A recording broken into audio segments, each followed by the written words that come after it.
Hello guys. Birbal का इम्तहान।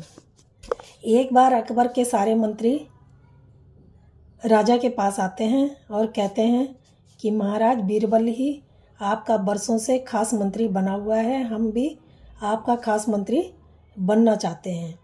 राजा कहते हैं कि ठीक है, तुम्हें एक परीक्षा देनी होगी, जो उस परीक्षा में खरा उतरेगा वो ही खास मंत्री दरबार का बन जाएगा।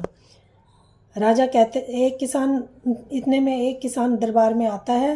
वो फरियाद लेके आता है। वो कहता है कि बारिश ना होने की वजह से लगान नहीं भर सकता। और किसान की बात सुनकर आयकर मंत्री बोलता है कि ऐसे तो हर एक कोई बोलेगा, तो किस किस का लगान माफ़ किया जाएगा। राजा कहते हैं कि ठीक है, मैं तुम्हारा लगान माफ़ करता हूँ और राज्य के सारे लोगों का, किसानों का लगान माफ़ करता हूँ। तो एक पहलवान अपनी घर में होता है। वो देखता है कि राजा ने सबका लगान माफ़ कर दिया। वो बहुत खुश होता है और राजा के पास आता है और राजा को कहता है कि मैं आपके दरबार में नौकरी करना चाहता हूँ। राजा कहते हैं कि तुम क्या काम कर सकते हो? तो वो कहता है कि मैं आपकी सेवा करूँगा। वो कहते हैं कि ठीक है, तुम फिर बताओ तुम्हारे में क्या हुनर है।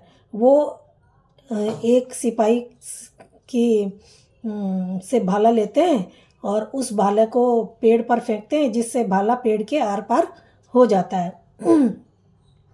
तो फिर दूसरे सिपाही से तलवार लेता है और उस भाले के 2 टुकड़े कर देता है।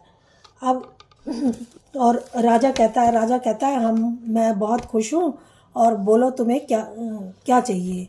वो कहता है महाराज, नौकरी तो चाहिए, साथ में मुझे दिन का 10 तोला सोना भी चाहिए। राजा कहता है ये तो बहुत ज़्यादा है। कहता है कि आपकी जो जान है उससे कीमती तो ये ज़्यादा तो ये नहीं हो सकता। तो राजा कहता है ठीक है। अब वो राजा उसको एक पोटली देता है और वो घर ले जाता है और अपनी औरत को देता है और कहता है कि, तो उसकी औरत देखकर बहुत खुश होती है और कहती है ये आज की कमाई है। वो कहता है हाँ, पर ये सारा हमारे लिए नहीं है, इसमें से आधा हम सन्यासियों को देंगे, आधा भूखे प्यासों को देंगे और जो कुछ बचेगा वो हमारे लिए होगा। तो उसकी औरत कहती है हाँ ठीक है। अब इतने में क्या होता है कि वो महल में जाता है। वहाँ पर महल में उसको गामा पहलवान उसका नाम होता है। अब गामा पहलवान जब महल में जाता है तो वो देखता है कि एक तरफ से एक स्त्री के रोने की आवाज़ आ रही है। वो उस दिशा को चल पड़ता है। राजा ये सब छुप के देख रहा होता है। जब वहाँ जाता है, देखता है एक औरत बैठी हुई है और वो रो रही है। वो पूछता है, उसके रोने का कारण पूछता है कि आप क्यों रो रहे हो। तो वो बताती है कि तुम्हारा राजा कुछ दिन में कंगाल हो जाएगा और कुछ समय बाद, तो मैं इसलिए रो रही हूँ। वो कहता है कि मैं अपने राजा को ऐसा कदापि नहीं होने दूंगा, इसका कुछ उपाय है तो। और मैं कहती है मैं लक्ष्मी हूँ। तो वो कहता है ठीक है, तो मैं ऐसा नहीं होने दूंगा, इसका कोई उपाय है तो वो बताओ। वो कहती है कि एक काली पहाड़ी के पीछे एक गुफा है जिसमें एक राक्षस है, वो भूखा है, तुम्हारे राजा शापित है। अगर उसको भोजन तुम उपलब्ध करा दो तो तुम्हारा राजा बच सकता है, उसका शाप दूर हो जाएगा। वो कहता है कि ठीक है। वो जाता है और राजा ये सब देख रहा होता है। वो अपने घर जाता है, अपने बच्चों को बताता है।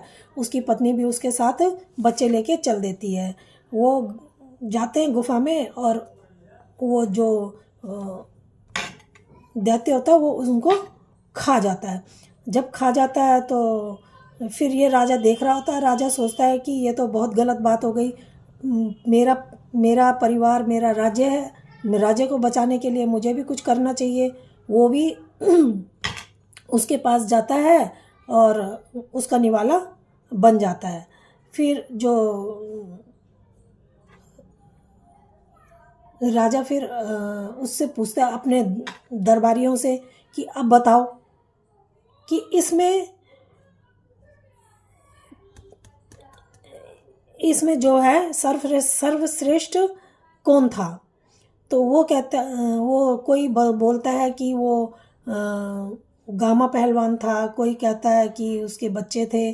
तो फिर राजा बीरबल से पूछता है कि बीरबल तुम बताओ।